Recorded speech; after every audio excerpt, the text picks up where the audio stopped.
Hello everyone, এই যে আমি কি রান্না করতেছি তা কি জানেন?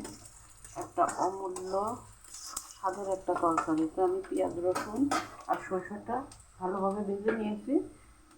কি রান্না করি সেইটা টপ সিক্রেট, পরে বলা হবে। এই যে সরষেটা একটু ভেঙে দিচ্ছি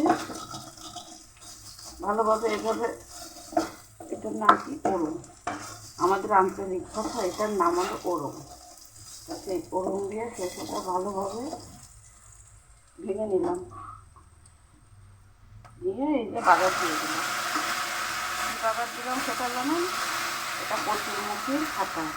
কচুরমুখিটা সিদ্ধ করে ফেলে হলুদ লবণ আর কাঁচামরিচ দিয়ে সিদ্ধ করে নিয়ে এই যে বাগার দিয়ে দিলাম। এইটা বিরিয়ানি যদি আমাকে দেয়, আর যদি এই কচুরমুখির খাতা দেয়, আমি বেছে নেবো এই কচুরমুখির খাতা। আমার এত পছন্দ, এত প্রিয়। আর সঙ্গে হলো কাঁচা তেঁতুল দেওয়া। কাঁচা তেঁতুলগুলো ফ্রিজে ডিপ করা ছিল, সেই কাঁচা তেঁতুল দিয়ে কচুরমুখির খাটা রান্না করলাম। কেউ যদি এখন এই রেসিপিটা না খেয়ে থাকেন তা একবার বাসায় ট্রাই করে দেখবেন যে কী মজা লাগে। তারপর কমেন্টে বলবেন যে কচুরমুখির খাটা কেমন হয়। তো এখন আমি এটা নামাই নেব, হয়ে গেছে।